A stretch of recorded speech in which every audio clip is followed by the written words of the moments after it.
telling us that we should be focused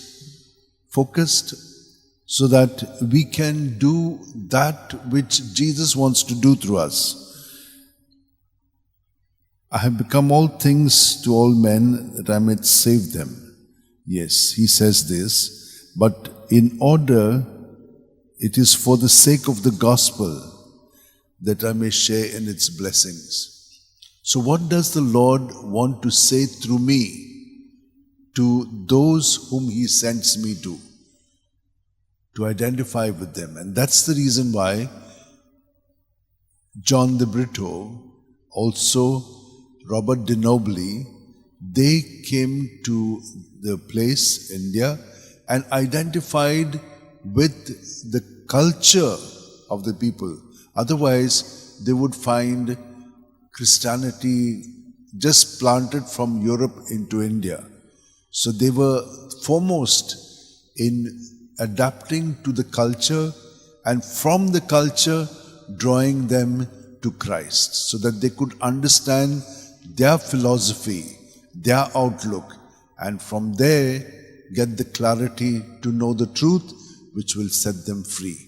This is how this reading has been chosen, and we all also need to be self-controlled so that we can remain focused on what Jesus wants to do through us.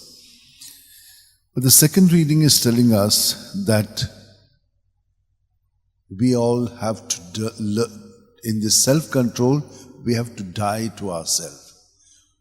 When we die to ourselves, then we are able to go forward. Otherwise, if we have not given up the old, then the old and the new cannot go together. Like Jesus has given us another example of the new wine into new wineskins.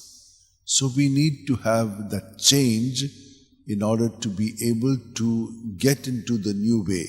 All of us, as we are growing, we don't do the same things what we did when we were children. Why?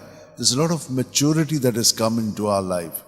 So we do things differently. But what should it be?